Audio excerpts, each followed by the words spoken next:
Hello everyone. आज का हमारा टॉपिक है रशिया यूक्रेन वॉर, जो हाल ही में बहुत ही चर्चित है और उसके बारे में मैं आज 10 पॉइंट्स ले आई हूँ जो आपके एग्ज़ाम में बहुत ही ज़रूरी हो सकता है। तो चलिए आज का इसे शुरू करते हैं। फर्स्ट पॉइंट है Ukraine is bordered by Europe to the west and Russia to the east until 1991 यूक्रेन was part of the former Soviet Union. इसका मतलब है कि यूक्रेन की सीमा पश्चिम में यूरोप और पूर्व में रूस से जुड़ी है। 1991 तक यूक्रेन पूर्ववर्ती सोवियत संघ का हिस्सा था। 2 नंबर पॉइंट है tensions between Russia and Ukraine began in November 2013 when then Ukrainian President Viktor Yanukovych began protesting in Kiev with Russian support। रूस और यूक्रेन के बीच तनाव नवंबर 2013 में शुरू हुआ जब यूक्रेन की तत्कालीन राष्ट्रपति विक्टर यानुकोविच का कीव में विरोध शुरू हुआ। यहाँ रूस का समर्थन था। इसका 3 नंबर पॉइंट है he had to flee the country in February 2014 due to protest by US UK backed protester angered by this Russian occupied Crimea in southern Ukraine। After this separatist was supported here, separatist occupied a large part of eastern Ukraine। इसका मतलब है कि America Britain समर्थित प्रदर्शनकारियों के विरोध के कारण फरवरी 2014 में उस देश छोड़कर भागना पड़ा। उससे खफा होकर रूस ने दक्षिणी यूक्रेन के क्रीमिया पर कब्जा कर लिया। इसके 4th लाइन है since 2014 there has been a conflict between pro-Russian separatists and the Ukrainian army in receiving Donbas। Earlier when Ukraine seceded from the Soviet Union in 1991 the two countries clashed several times over Crimea।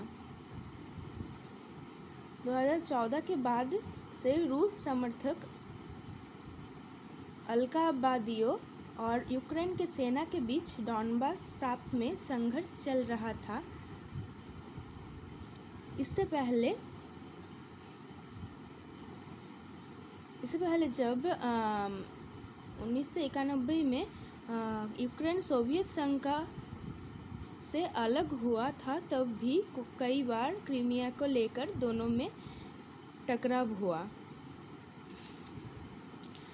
5 number point after 2014 western countries took the initiative to prevent and maintain tensions in Russia and Ukraine, France and Germany।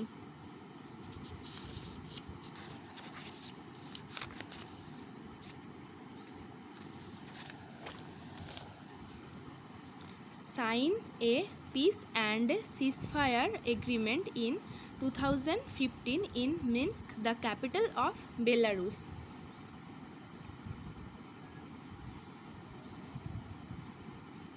2014 के बाद रूस और Ukraine में लगातार तनाव और टकराव के रोकने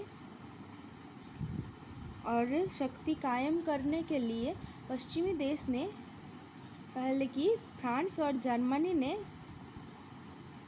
2015 में बेलारूस की राजधानी मिन्स्क में दोनों के बीच शांति और संघर्ष विराम का समझौता कराया।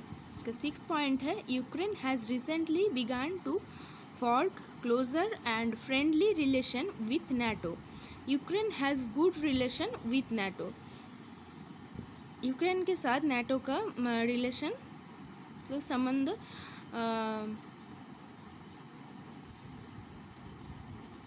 अच्छा रिश्ता था और हाल ही में NATO के साथ यूक्रेन का फ्रेंडशिप भी हो गया।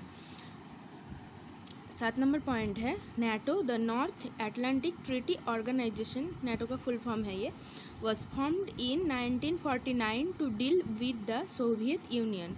Ukraine close to NATO began to pose a threat to Russia.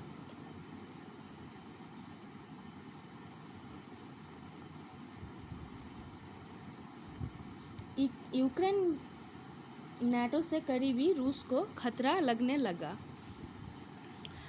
आज का 8 नंबर पॉइंट है 30 countries of the world including the United States and Britain are member of NATO. If a country attack a third country, then all the member of NATO fight against it in an alliance. मतलब कि 30 देशों का, world का 30 देश NATO का सदस्य है। उसमें से 2 है United states and Britain. NATO का ये उद्देश्य है कि कोई थर्ड पार्टी अगर नाटो के कोई कंट्री को अटैक करता है तो नाटो भी उसके अगेंस्ट फाइट करता है एकजुट बंद के।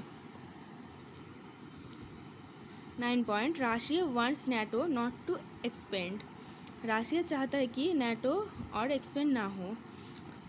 President Putin is pressuring Ukraine and the west on this demand. Russia की प्रेसिडेंट पुतिन यूक्रेन और यूक्रेन के पश्चिमी देशों को यही डिमांड कर रहे हैं। आज का लास्ट पॉइंट और आखिरी, Russia finally invaded Ukraine on Thursday 24th February 2022 despite US and other sanctions. So far neither NATO nor any other country has announced its support for Ukraine fighting the war alone.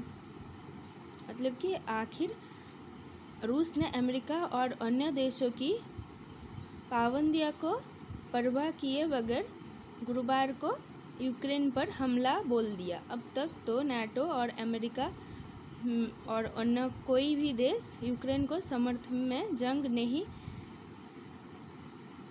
जुड़ने का ऐलान किया है। Ukraine अकेला ही जंग लड़ रहा है। Thank you. अगर वीडियो अच्छा लगे तो एक लाइक और सब्सक्राइब करना ना भूलें। Bye bye.